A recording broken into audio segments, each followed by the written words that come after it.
আসসালামু আলাইকুম। আমার চ্যানেলে আপনাদের সকলকে স্বাগত।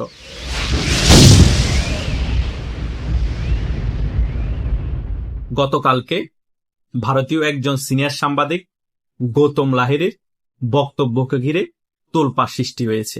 তিনি বলেছেন শেখ হাসিনা বাংলাদেশে ফিরে আসার জন্য প্রস্তুতি নিচ্ছে এবং ঢাকা শহরের মধ্যে 1 কোটি মানুষ জড়ো করারও প্রস্তুতি নিচ্ছে।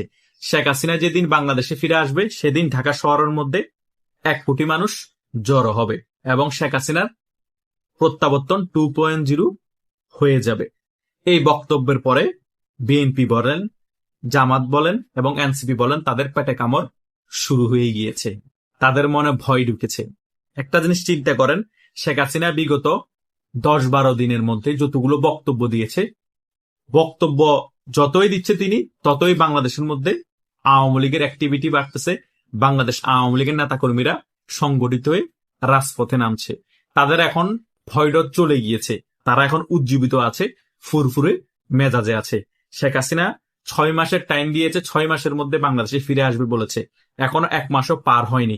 তার আগেই বাংলাদেশের পরিস্থিতি দেখে মনে হচ্ছে শেখ হাসিনা বাংলাদেশে ফিরে আসা সকল পরিবেশ আস্তে আস্তে সৃষ্টি হয়ে যাচ্ছে।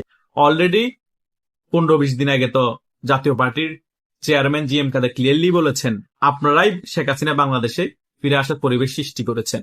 আমি সম্পূর্ণরূপে এখনো বলছি না শেখ হাসিনা বাংলাদেশে ফিরে আসার একেবারে 100% পরিবেশ সৃষ্টি হয়ে গিয়েছে, কিন্তু এটা বলতে পারি 80-90% পরিবেশ অলরেডি সৃষ্টি হয়ে গিয়েছে। আর 3-4 মাসের মধ্যে 100% পরিবেশ সৃষ্টি হয়ে যাবে। বাংলাদেশের জনগণই অটোমেটিকলি ভাবে রাজপথে নেমে ঢাকা শহর দখল করে শেখ হাসিনাকে বাংলাদেশে ফিরিয়ে আনবে।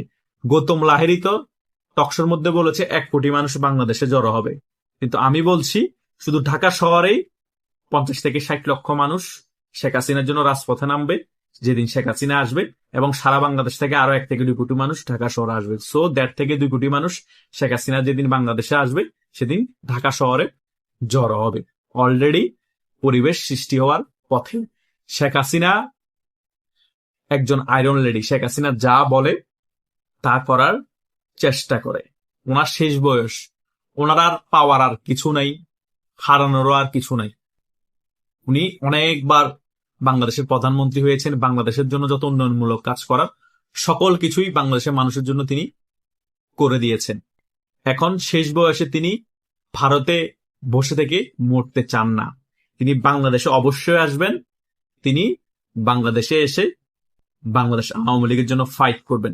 শেখ হাসিনা কোনো অপরাধ করে নাই এবং ওনাকে যত অপরাধী বানানোর চেষ্টা হোক কোনো লাভ নাই। সকল কিছু শেখ হাসিনা ফেস করতে প্রস্তুত। বাংলাদেশের এখন সবচেয়ে বড় অপরাধী হচ্ছে ডক্টর ইউনূস। সে খোলাম ঘুরে বেড়াচ্ছে এবং ডক্টর ইউনূসের আশেপাশে যে সকল উপদেষ্টা ছিল তারা বাংলাদেশের সবচেয়ে বড় অপরাধী। এই টোকাই ছাত্র সমন্বয়করা বাংলাদেশের সবচেয়ে বড় অপরাধী। তারা এখন দুর্নীতি করে হাজার হাজার কোটি টাকার মালিক। তারা এখন দেদারসে বুক ফুলিয়ে ঘুরে বেড়াচ্ছে, তাদের কোনো কিছু হচ্ছে না। আর শেখ হাসিনা বুঝি বাংলাদেশের বড় ফেসিস্ট, শেখ হাসিনা বুঝি অপরাধী। শেখ হাসিনা ফেসিস্ট যদি হয় তাহলে এখন যে বর্তমান তারেক জিয়া সরকার আছে তারা আরো বড় ফেসিস্ট, ডক্টর ইউনূস তার থেকেও বড় ফেসিস্ট ছিল যদি শেখ হাসিনা ফেসিস্ট হয়। আর যদি শেখ হাসিনা ফেসিস্ট না হয়, শেখ হাসিনা 1-2টা নির্বাচন সিস্টেমেটিক ভাবে করে ফেলার কারণে তিনি যদি খারাপ সরকার হয় তাহলে বিএনপিও কোনো অংশে তার থেকে কম না।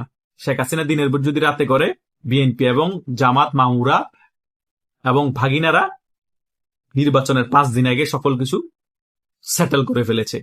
তার মানে তারা নির্বাচন দিনের জন্য অপেক্ষা করে নাই। তার মানে শেখ হাসিনার থেকে খারাপ নির্বাচন করেছে 12 ফেব্রুয়ারি এই মামুরা এবং ভাগিনারা। সো কোন দিক থেকে শেখ হাসিনাকে খারাপ বলবেন?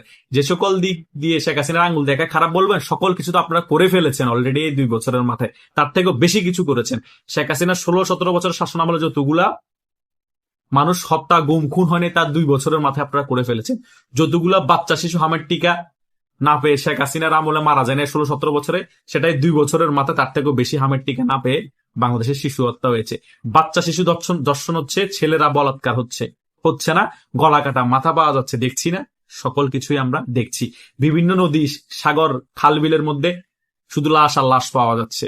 তো এগুলো সকল কিছু আমরা অবগত আছি। সো শেখ হাসিনার দিকে আঙ্গুল তোলার আগে কোনো কিছুতে আগে নিজেদের দিকে আমরা দেখতে হবে যে আমরা কতটুকু ঠিকভাবে দেশটাকে পরিচালনা করছি এবং আমরা কতটুকু ভালো। একটা জিনিস মাথায় রাখবেন, থুতু যখন উপর দিকে মারবেন তখন নিজের গায়ের উপরেই পড়বে। আগে নিজে ঠিক আছে নাকি সেটা দেখেন।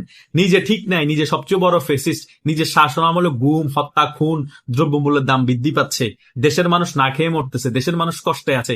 সো শেখ হাসিনার দোষ দিয়ে কোনো লাভ নেই। নিজের শাসন আমলে আমি কোনো উন্নয়নমূলক কাজ করতে পারিনি এবং শেখ হাসিনার উন্নয়নমূলক কাজের সমালোচনা করছে। আগে আপনারা নিজেরা উন্নয়নমূলক কাজ করে আঙ্গুল দিয়ে দেখান যে আমরাও করেছি, তারপরে শেখ হাসিনার সমালোচনা করিয়ে। শেখ হাসিনা টাকা খেয়ে হলো, দুর্নীতি করে হলো শেখ হাসিনার আমলারা কামলারা মন্ত্রীরা অন্তত দৃশ্যমান উন্নয়ন করেছে। আপনারা টাকা খেয়ে হলো শেখ হাসিনার সমপরিমাণ টাকা দিয়ে দেখি এরকম একটা পদ্মা সেতু করে দেখান না, একটা মেট্রোল করে দেখান না, তারপরে বুঝতে পারবো আপনাদের চাপার জোর আছে। তা না হলে চাপাবাজি করে লাভ নাই। শেখ হাসিনা দৃশ্যমান অনেক কিছুই করেছে, দুর্নীতি করুক যাই করুক, কথা বুঝেন নাই? দেশের মানুষ কল্যাণে তো কাজে আসছে। এই গরমের মধ্যে মেট্রো রেল না থাকলে ঢাকা শহরের যে পরিমাণ মানুষ বৃদ্ধি পেয়েছে, অনেকে হিট স্ট্রিক করে ডেইলি মারা যেত। কথা বুঝেন নাই?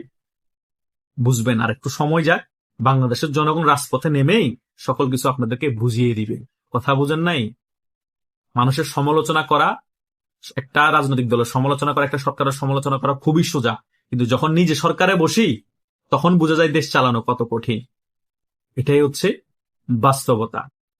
সেজন্য তো টকশোর মধ্যে অনেক আলোচক গেলে একটা কথা বলে যে শেখ হাসিনার সরকার পতন করা যতটুকু সহজ ছিল, কিন্তু তারেক জিয়ার পক্ষে বাংলাদেশ চালানো তার থেকেও বড় কঠিন হবে। সেটাই তো আমরা দৃশ্যমান দেখছি। 3 মাসের মধ্যে এই তারেক রহমানের অবস্থা টালমাটাল হয়ে গিয়েছে। কোনো জায়গায় ঠিকভাবে কোনো কিছু ক্লিক করতে পারছে না, না প্রশাসন, না স্বাস্থ্য খাত, না শিক্ষা খাত, সকল জায়গায় উল্টাপাল্টা সকল কিছু আমরা দেখতে পাচ্ছি। না সংসদের মধ্যে কোনো বিরোধিতা নাই, কোনো কিছুই নাই, আমুরা মামুরা মিলে সংসদে মস্কারি করতে যাই। এটাই তো আমরা সংসদে দেখতে পাই। তাদের গাড়ি লাগবে, কারো বাড়ি লাগবে, কারো এটা লাগবে, কারো সেটা লাগবে, আবার কেউ রাজাকারদেরকে মুক্তিযোদ্ধা বানায় শোক প্রকাশ করে। এগুলাই তো সংসদে চলে। আমরা সংসদটাকেও কমিটি বানিয়ে ফেলেছি। এটাই হচ্ছে বাংলাদেশের বাস্তব পরিস্থিতি। আমরা যারা ইউটিউবার আছি, ইনফ্লুয়েন্সার আছি, যে এই সকল সত্য কথা যখন ইউটিউবে এসে বলি, অনেকের খারাপ লাগে, অনেকের শরীর চুলকায়, তখন আমাদেরকে ভারতের দালাল বলে, আওয়ামী লীগের দালাল বলে। আমরা ভাই মুক্তিযুদ্ধের পক্ষের শক্তি। সত্য কথা বলার পর যদি আওয়ামী লীগের দালাল বলে, আমরা আওয়ামী লীগের দালাল। সত্য কথা বলার পরে যদি ভারতের দালাল বলে, আমরা ভারতের দালাল।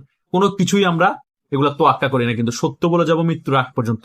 আমরা বাংলাদেশকে ভালোবাসি, আমরা মুক্তিযুদ্ধের পক্ষের শক্তি, এবং বাংলাদেশ আওয়ামী লীগের কারণে এই দেশটা আমরা পেয়েছি। হয়তোবা বাংলাদেশ আওয়ামী লীগের অনেক ভুল আছে, কেউ ভুলের ঊর্ধ্বে না, কিন্তু তারপরও বাংলাদেশ আওয়ামী লীগ ছাড়া বাংলাদেশের রাজনীতি চিন্তা করা যায় না, এবং বাংলাদেশ আওয়ামী লীগ ছাড়া বাংলাদেশের কোনো ক্ষেত্রে উন্নয়নও চিন্তা করা যায় না। সো শেখ হাসিনা বাংলাদেশে খুব শীঘ্রই ফিরে আসবে এবং প্রত্যাবর্তন 2.0 হবে খুব আর্লি, এবং ঢাকা শহরের মধ্যে 2 কোটির কাছাকাছি মানুষ সেদিন উপস্থিত থাকবে। সেটা খুব শীঘ্রই ঘটতে যাচ্ছে, কেউ ঠেকিয়ে রাখতে পারবে না। এটা কেউ মানেন আর না মানেন, আল্লাহ শেখ হাসিনাকে আর কিছু বছর বাঁচিয়ে রাখুক। শেখ হাসিনা শেষ বয়সে একটা খেলা দেখিয়ে ছাড়বে, এটা কিন্তু আপনারা মাথায় রাখিয়ে। ধন্যবাদ সকলকে।